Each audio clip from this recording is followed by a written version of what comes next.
Well, hello everybody. Welcome to New Evidences for Joseph Smith and the Book of Mormon Geography.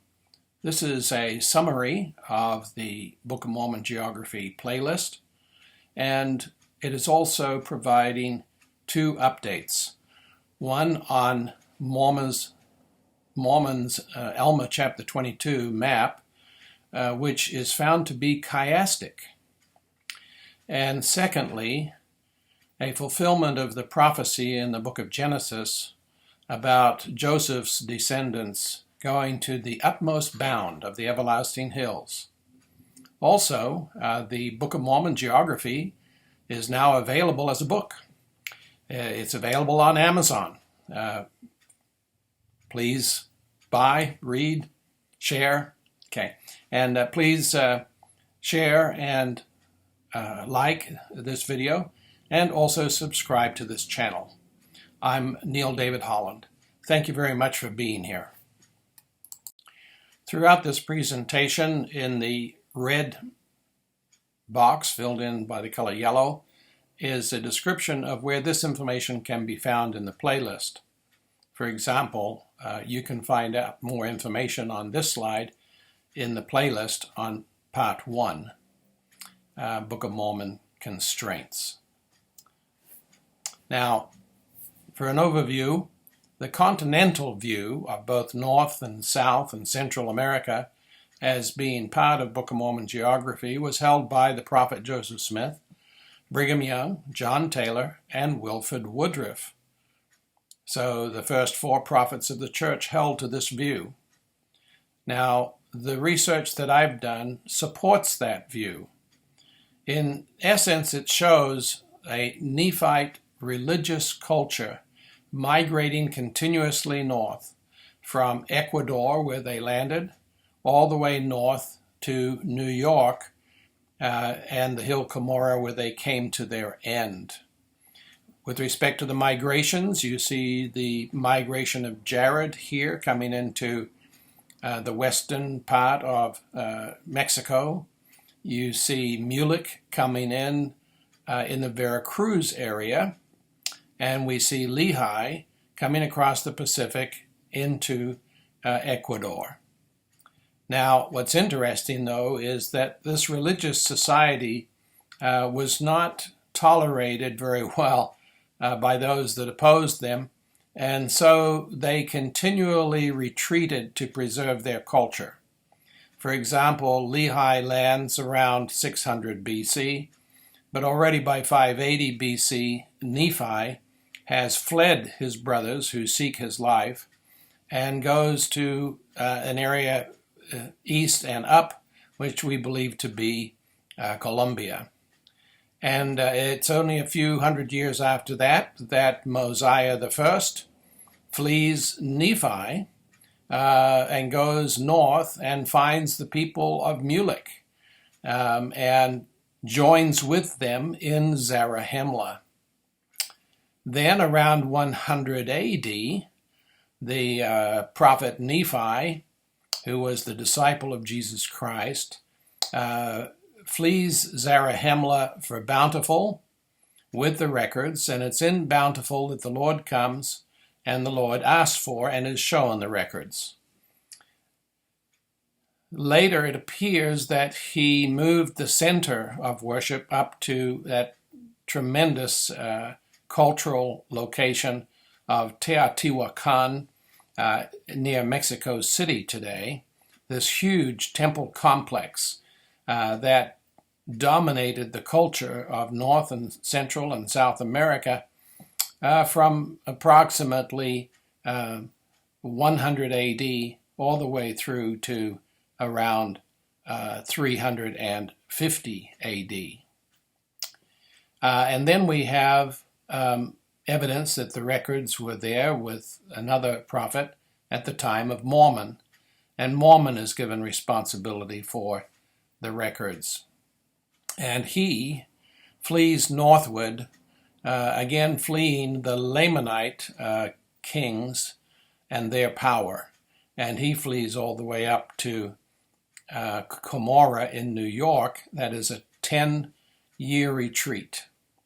And so this represents a very high-level view of the Book of Mormon history. Now, in the Book of Mormon Geography playlist, Part 2, I cover what you see here as the standard Book of Mormon geography map that shows the various lands that are referenced in the Book of Mormon and how they relate to each other cardinally, north, south, east, west of each other, etc. Now to that, however, I added the metals that were found mentioned as being in great abundance in these various lands. First Inheritance, where they landed, was abundant with gold, silver, and copper. Nephi, when he fled east and up and established the land of Nephi, was in an area where there was a great abundance of gold, silver, copper, zinc, and iron. The area further north, where King Mosiah fled to, up in Zarahemla, was abundant with just gold and silver. And then we learn from the earlier people that arrived before the Book of Mormon people that their land, in the land of Moron, was comprised of, just like Nephi, gold, silver, copper, zinc, and iron.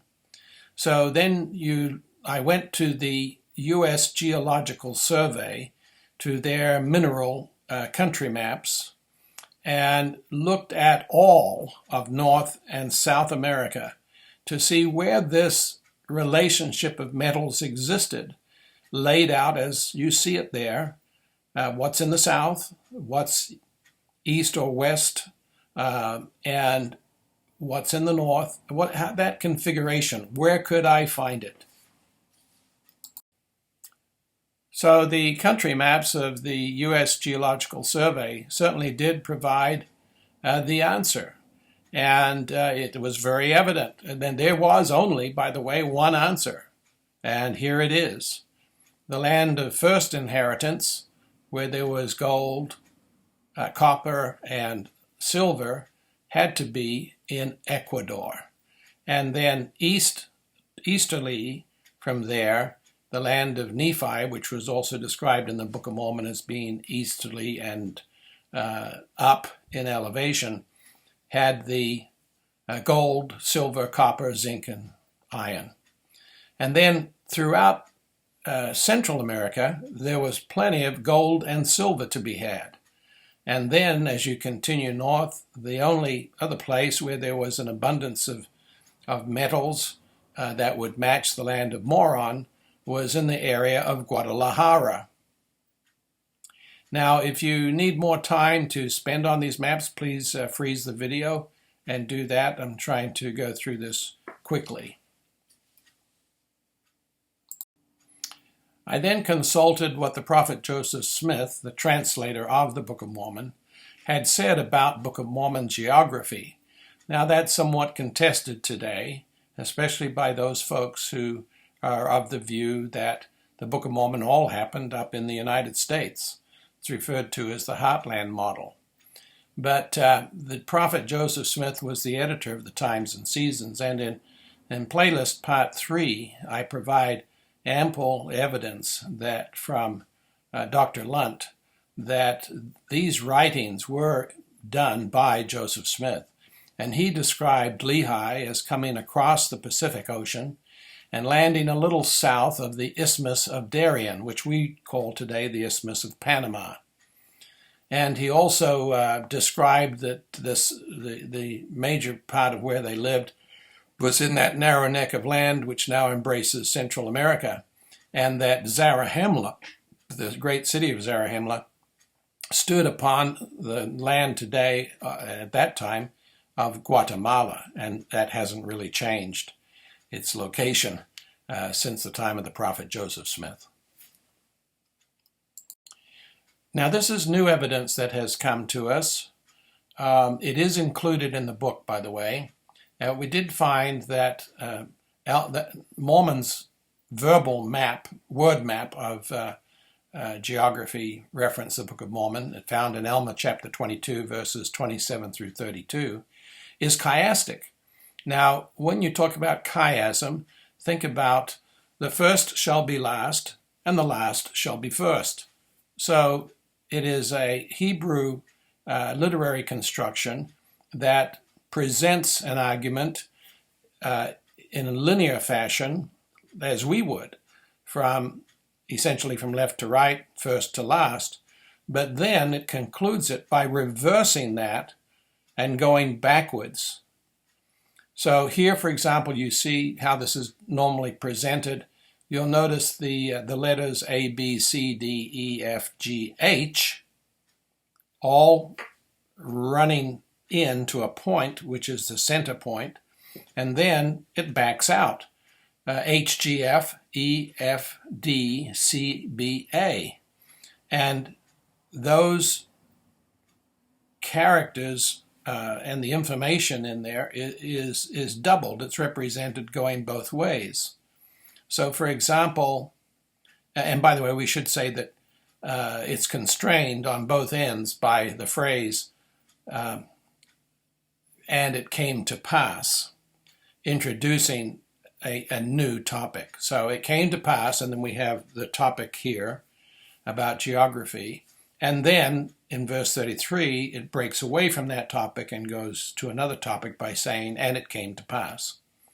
So here we have chiastically in the yellow, we have an isthmus which is described as being in the south between the land of Nephi and the land of Zarahemla. But also in the middle of the chiasm, and notice how tight this one is. F, the wilderness, is repeated on both sides. The land bountiful is repeated both sides, G, and the land desolation. But notice in the description there about the wilderness in this area that they're describing an isthmus in the north where it was only a day and a half's journey for a Nephite on the line between bountiful and the land desolation, from the east to the West Sea. So note also in blue, you're seeing at E the fact that the Nephites and the Lamanites were divided from each other, but they were also surrounded essentially by water. So this chiastic structure suggests to us that there is not just one isthmus, but there are two. And so in this construct, we place an isthmus between the land of Zarahemla and the land of Nephi. I've chosen to represent that. In our thinking, we tend to describe a narrow strip of wilderness. We would describe it left to right. We would typically draw it horizontally, but it could be vertical. It could be northeast to south west. It could be oriented completely different. And so I've oriented it the way the Isthmus of Panama is. And then in the north, we have another isthmus between the land bountiful and the land desolation, and that matches the Isthmus of Tehuantepec. Here is another new piece of evidence supportive of Lehi landing in Ecuador. So here we have Mount Chimborazo in Ecuador, which is described as the utmost point on the earth. Now, what does that mean? What that means is that the earth is not a perfect sphere. It bulges at the equator, and Mount Chimborazo is very close to the equator, as is the whole country of Ecuador. The equator runs through it. And so, as you can see from that diagram there, Chimborazo is easily the highest point on the earth from the center of the earth. What is so fascinating about this, in my mind, is that Number one, this was given to me by a fellow who's not a member of the church. Was a friend of mine and is living in Ecuador, and he pointed out this interesting fact. I thought that I'd be interested in it, and certainly I was, because we have a prophecy in Genesis chapter 49 where we have a prophecy by Jacob about his son Joseph. Now remember that the families in the Book of Mormon that originated the Book of Mormon story, the families of Lehi, who was from the tribe of Manasseh, the son of Joseph, and Ishmael, who was from the tribe of Ephraim, the son of Joseph.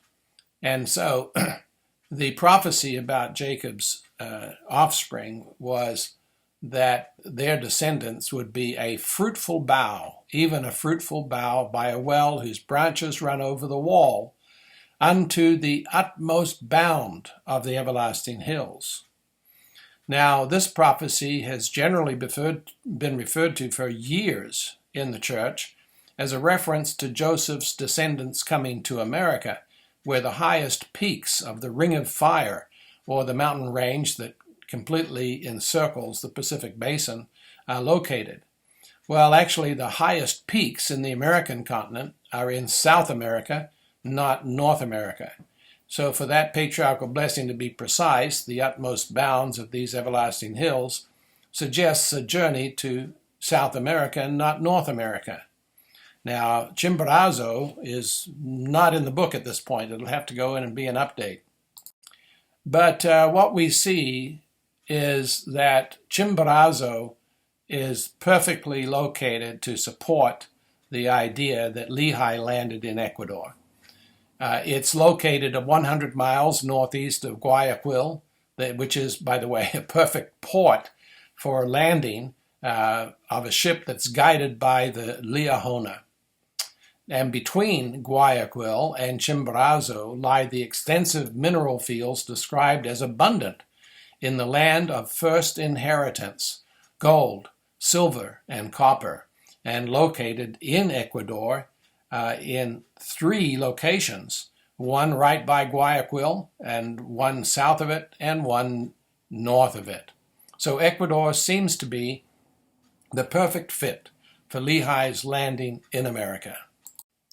Now, in part 3 of the playlist, I talk about other evidences that support this metals map geography. First of all, the river Sidon. Now, there are a number of characteristics of the river Sidon that are shown there in the graphic. First of all, it rises out of a spring in the east, proceeds westerly past the city of Manti, and then turns north and goes past the city of Zarahemla.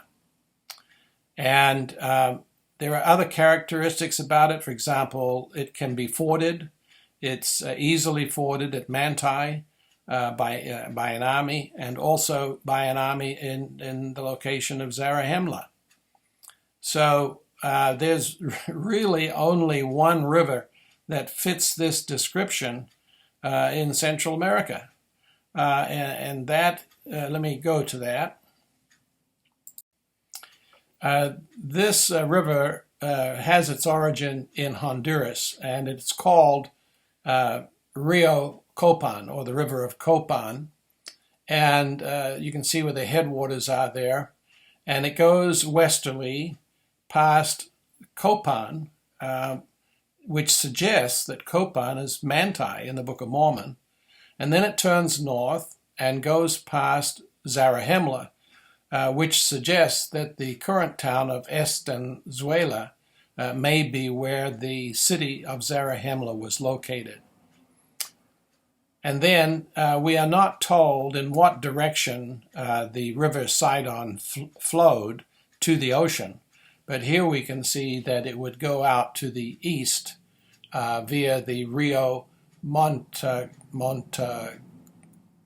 I'm terrible at pronunciation, sorry. So there you have it. There's the location of the River Sidon.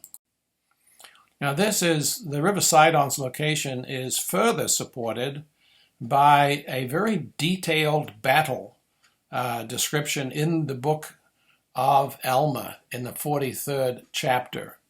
And here we see Captain Moroni confronting a Lamanite army. And the layout of his forces is described relative to the city of Manti and the river. The prominent hill on the east side of the river is described, the hill Riplah. And here is where the Lamanite forces in red come down and are defeated. But this fits very precisely the topography of the River Sidon and the vicinity of Manti, or what we know today as ancient Copan. Okay, the next topic has to do with the metal maps separation and distance from Nephi to Zarahemla. It's 1,400 miles. It's a significant amount. And so there are a lot of questions arise from that reality. Is that evidenced in the Book of Mormon? Well, there are in fact evidences for that. And so those are covered in playlist part 3. But one of the interesting things is that it's around 210 BC that King Mosiah and the righteous Nephites flee up north. They don't know that the people of Mulek are up there, but they flee to the north to get away from the Lamanites. And it appears that from the area where they were living, there was a peculiar metal referred to as tumbaga by historians today. It's a combination of copper and gold, but it seems to fit the Book of Mormon description of Ziph. But it also transitioned from the area of Colombia, where it was developed, up into Central America around 300 BC. So that fits pretty nicely with the migration or the retreat of King Mosiah and the people to the north. We then have others that go south. A group under Zeniff wanted to go back and live again in the land of Nephi. So they went down there. And then Mosiah II sends a search team to find them. All of these travels are described as being a long time. One of them describes it as being Ammon, for example, when he goes south to find these people. It says that he was 40 days. Now, that could be a holdover from the Jewish phrase, 40 days and nights, meaning a long time. But if it was 40 days, that's pretty short for a military guy with a small team. If you're taking a whole bunch of people, it's going to be longer than 40 days. So that seems to support the idea that it was a pretty big distance between Nephi and Zarahemla. Now, on the return trips back up to Zarahemla, we have Limhi's people under Ammon's guidance returning to Zarahemla. And we have another character, it's Alma, the senior, and the Church of God also return from the land Nephi to Zarahemla. Now, as I said, these descriptions of travel are lengthy and described as being in the wilderness, taking a long time. But Alma's trip is very short. It's only 12 or 21 days, depending on how exactly you construct that model. But that seems to be a contradiction. And so how is that resolved? Well, I talk about this in part 4 and also another video that I added into the playlist some time ago, and that is called Alma's Miraculous Journey. There has to be some explanation for Alma's short trip, where all others are described as being very lengthy. Well, we get the answer to that by the people in Zarahemla who, when King Mosiah II reports on the return of Limhi's people and also Alma's people, that report was done with both of those people already there. And so both reports were given at the same time. And the people were struck with wonder and amazement and knew not what to think after Mosiah caused to be read the account of Alma. So it really shocked them. Now we know that the Lord was with them. The Lord himself had said to Alma that thou shalt go before this people, and I will go with thee and deliver this people out of bondage. Now no such promise was given to Limhi and his people, but the people of the church, being more righteous and having a closer relationship with their Savior Jesus Christ, benefited from that relationship. Alma the Younger, who was quite young when this happened, recounts that the Lord did deliver them out of bondage by the power of his word. Now that phrase is found, along with by the power of his voice, that phrase is found in the Book of Mormon only 10 times. Each time it is talking about a miraculous event where the elements are changed by the command of God's word or his voice himself, or in the authority to use that voice that was given to one of his servants. So it clearly only refers to miraculous events under the authority of God. So if that's true, then the Central American model, the Mesoamerican model, should remove the constraints on distances that they have put in their model because of Alma's short trip. If it's a miraculous journey, you really can't use it as a measuring stick of distance. Now, this gets fairly detailed, and you can stop the video and take a more careful look at it. But basically what I'm showing you in these vector sticks, which represent time, is that the distance between land and city Nephi to Zarahemla had to be great, based on the events that happened along the timeline. So there's evidence for that by looking at the green, the Lamanite army that pursued Limhi. And, they were 2 days plus many days lost.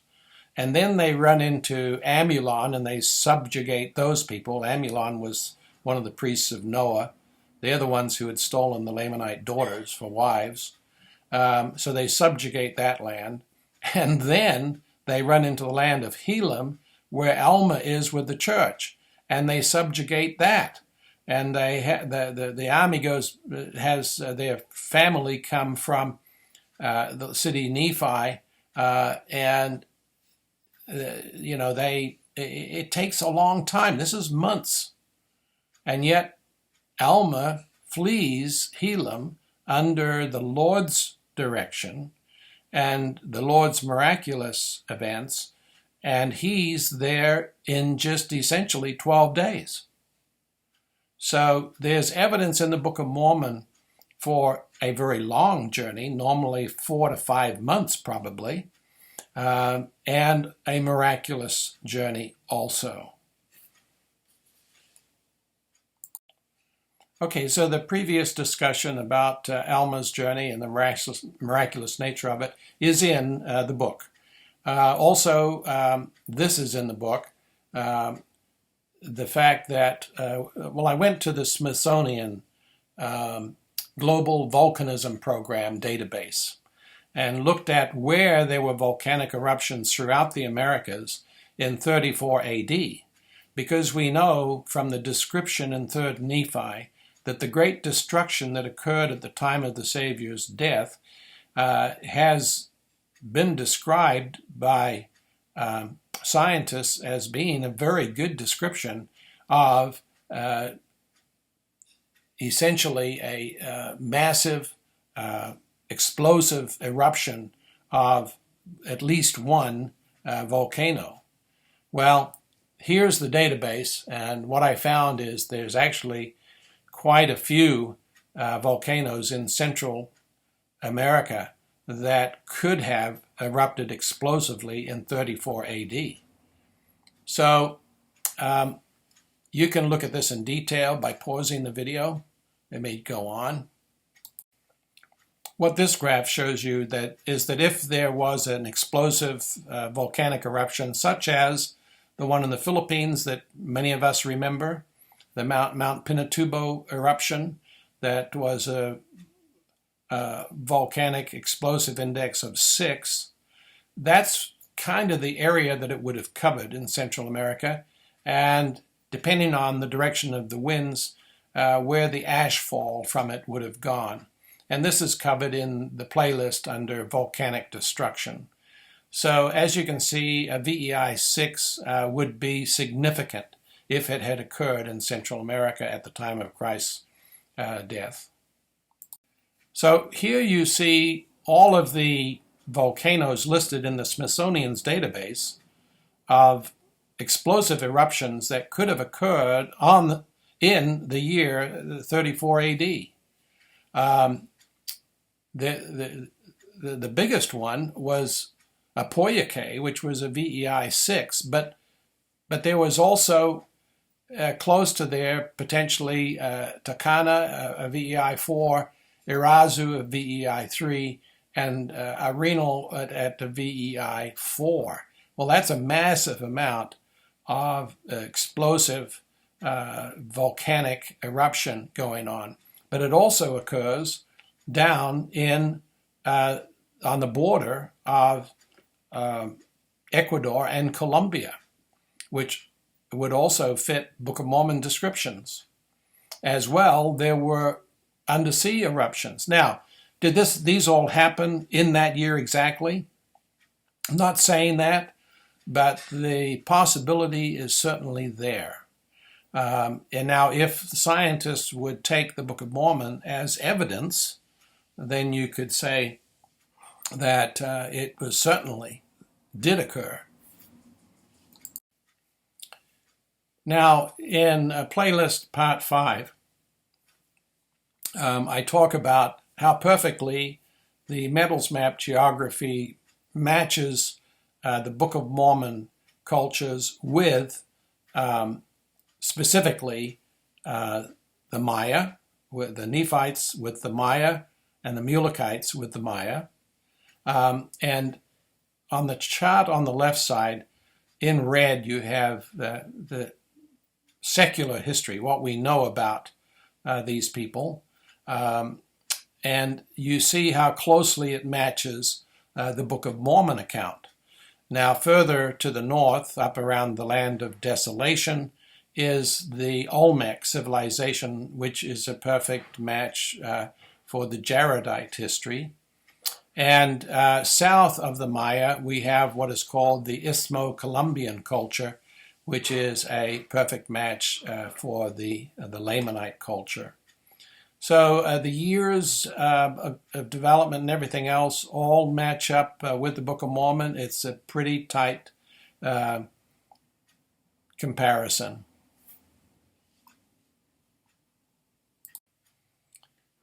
The comparison of the Nephite culture with the Maya is tight to the point that the Book of Mormon explains what is referred to by historians as the Maya collapse around the 1st century AD. It's perfectly described by the Book of Mormon as to what happened.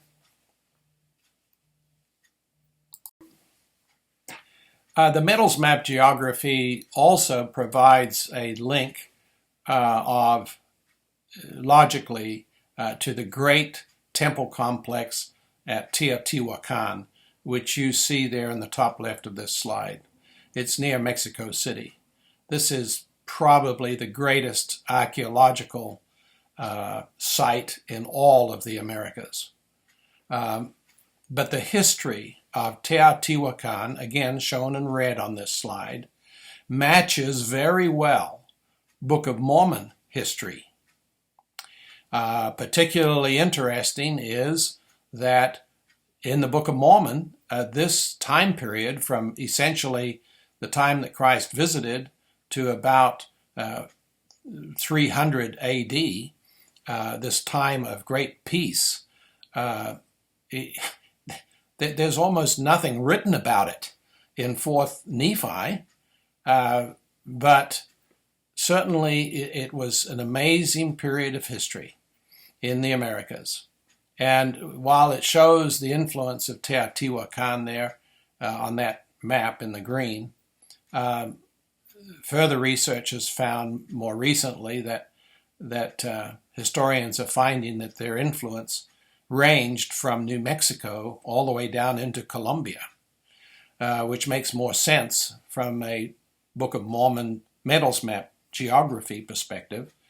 And we have a period of time there. We have in 320 AD a prophet by the name of Amaron who hides the records in the hill Shim and then turns responsibility of this over to Mormon. So we enter a very interesting time in the Book of Mormon, and tragic time in the Book of Mormon history. I found this discovery to be very significant. Teotihuacan means place of those who have the road of the gods. So that's a pretty good description of a culture that has a means that helps men to become like God. It speaks of a culture that has temples of God where the people can make covenants with God. So that matches the Church of Jesus Christ of Latter-day Saints culture very well, and of course the Nephite culture as it's described in the Book of Mormon. Also interesting is that one of the lands up in the north there, where this prophet was and where he hides the records in the land of Antum, seems to be the same place as Teotihuacan, because Antum, as you see there in this slide, essentially means to join, put on, add on perfection, a place to put on perfection, a perfect name for a center of temple worship for 300 years. In 320 AD, Mormon is brought south to Zarahemla by his father. It's in that year also that the prophet, as we just talked about, gave him charge over the records. And so we had to enter this period of time where the Nephite civilization begins to collapse. And we see Mormon appointed as captain over the armies. We see battles going on and down in Zarahemla. And the Nephites retreat up to the north of the narrow neck of land with that narrow pass on the west side by the West Sea. And there is a boundary that is established there with the Lamanite king Aaron in 350 AD. And then we see that matching, what happens is the Nephites try to take their lands back, and they are not successful. And so then Aaron invades the north. And in 375 AD, Aaron successfully invades the north up to the city of Boaz, and the prophet Mormon removes the records from the hill Shim. So what's significant here is that this again matches very closely with Teotihuacan's history, because it's recorded that in 378 AD, there's a new dynasty in Teotihuacan, and it changes rulers as far away as Tikal, where you see Tikal there in the center of the Yucatan Peninsula. So after King Aaron's invasion of the north in 375 AD and his taking over Teotihuacan, we see Mormon and the armies of the Nephites retreating further to the north. And what's interesting is there must have been huge numbers of people in the north, because as they retreat north, their armies increase dramatically in size. Both the Nephite armies and also, but more particularly, I guess, the Lamanite armies. So we see that this is essentially an internal revolution, with the majority favoring a Lamanite king over the Nephite religious order. And Mormon goes through this 10-year retreat all the way up to Cumorah, where he hands off the records to his son Moroni, and the Nephite civilization comes to an end. But the point here is this campaign is talked about, and these are the references on this chart to what is talked about by Mormon in this campaign. There is not a lot of detail about all these people that are up in the north and their records. And the reality is, as Mormon explained, he didn't have space on the Book of Mormon plates to include the history of these people that were up in the north. So there you have it.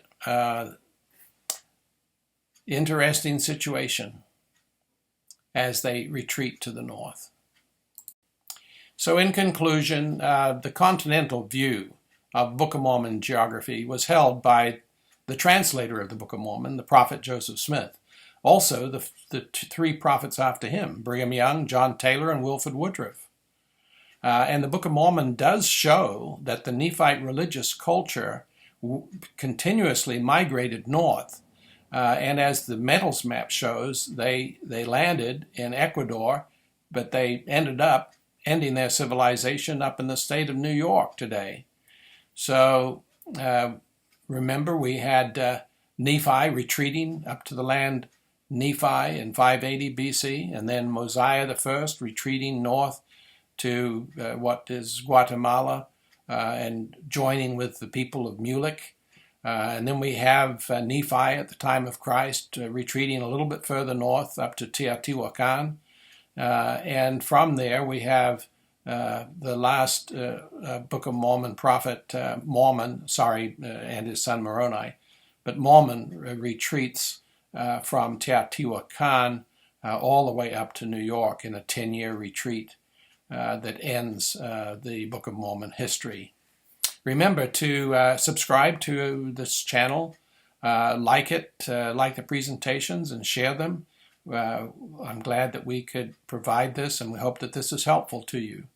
And thank you very much for listening.